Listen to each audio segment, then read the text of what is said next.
Hey guys, I'm doing the Life in Books tag today. So this is a book finding challenge, hence the setup, so you can see all of my bookshelves. I'm gonna kind of be running back and forth, hopefully not running, but the questions are related to me, my life, and so this is gonna help you get to know me a little bit better, maybe, and I'll be able to kind of peruse my bookshelves, see what I've got, and go from there. So the first question is to find a book for each of my initials, which they are S, L, R. So I need to find a book. That should not have been as hard as I made it out to be. Okay, for S, I got Speak. For L, I got Let Me In. And for R, I got The Reader. Hopefully that's not cheating. Next one is to count along my bookshelf my age and pick up whatever it is. So I could do a couple different ways. I could go this way, or I can go long ways across both bookshelves. I think I'm just gonna start on up here and work my way down. So, okay. So I am 28. 1, 2, 3, 4, 5, 6, 7, 8, 9, 10, 11, 12, 13, 14, 15, 16, 17, 18, 19, 20. 24, 25, 26, 27, 28. All right, this is one of my husband's books. It is the first volume of, is this the first volume? Yeah, of The Walking Dead, the graphic novel. Oh, I hit myself. All right, the next one is you pick a book that is set in your country, city, state, kind of whatever you can find. And I have the perfect book. All right, The Perks of Being a Wallflower is set in Pittsburgh, and although I'm not technically in Pittsburgh, I'm kind of outside of Pittsburgh. There is no book in this world that's set in my actual town because it's just a little town, but this is the closest that I am to any major area. So this is set entirely in Pittsburgh. So, and it was filmed here too. That's kind of cool. So already, number 4 is to pick a book that is set in a place that I would like to travel to. So I mean, I honestly don't remember where a lot of these books take place, so let me think about that for a second.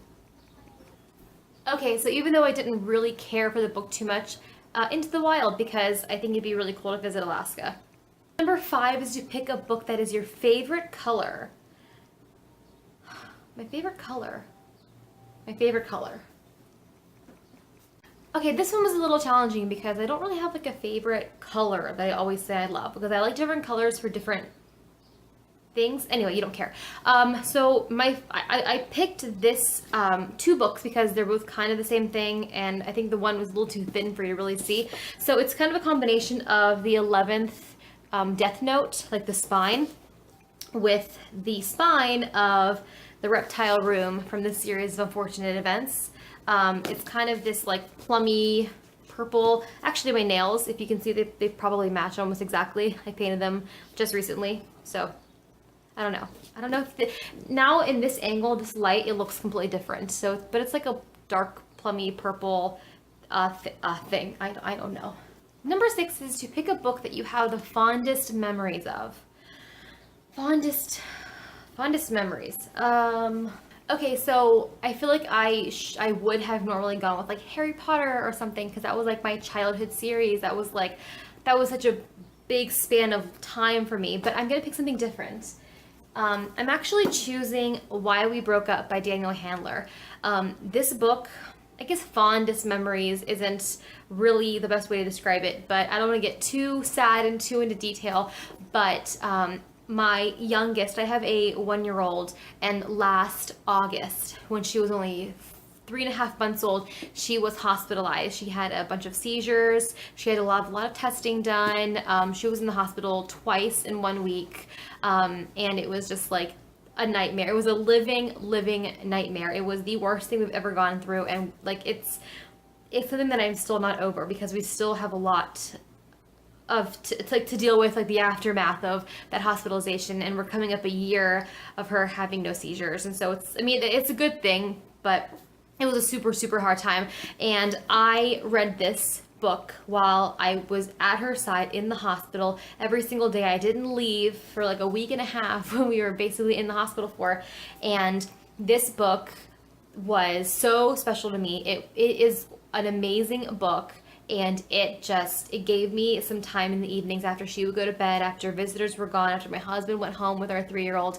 I would sit by the window in my little bedside hospital cot and listen to her sleeping, listen to her breathing, and I would read this book. And this book, just for a little bit of time in the evenings, made that whole hospital experience just a little bit more bearable.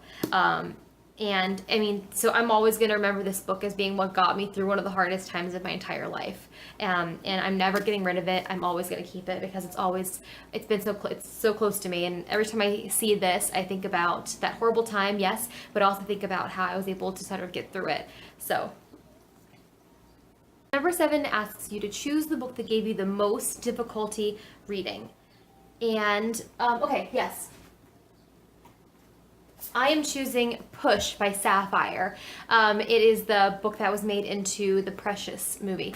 And I didn't decide to choose a book that was hard to get through because it's so big or bulky or dry, because there's a ton of that. But I think that subject matter, this was one of the hardest books to get through. I think it had some intense subject matter, intense scenes, very visceral, really descriptive. It made my stomach churn. So, I mean, super well written and pretty short, but it was something that was hard to get through, but I think also something really important to read. So that one. And number 8 is, which book in your TBR will give you the greatest sense of accomplishment once you finally finish it? And I absolutely have the answer for this.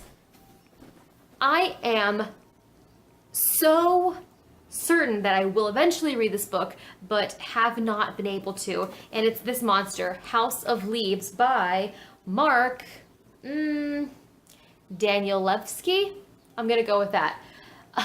This book is like a daunting beast. I've had this thing for years and years and years. I have tried to pick it up and read it so many times. I cannot get through it, but I've heard that it is worth it once you finally do. Now this book is super, super weird. I'll kind of give you a couple examples. I mean, look at this. Like what is this? What fiction book has an index? I mean, an index? Like, do you see this? It's like someone is literally going mad on the page. I mean, look at that. I mean, it's super, super interesting and super bizarre, but it is just, it's hard to get through. Like, there are like pages and pages and pages on end that are a footnote of a previous part of the book. So you go down and read a footnote, and that footnote lasts like pages and pages and like chapters. But I think it's just a really strange book about like a weird house, and that's all I get. Anyway, this is something that I'm gonna have to really amp myself up to reading. All right, guys, that is my life in books. So now you know everything about my life. So now you're an expert. All right. Yeah, thanks so much for watching. Let me know if you do this tag, because I don't really ever see it circulating. Or maybe it's because it's really old. That could be the case too. I don't really know. Okay. Bye.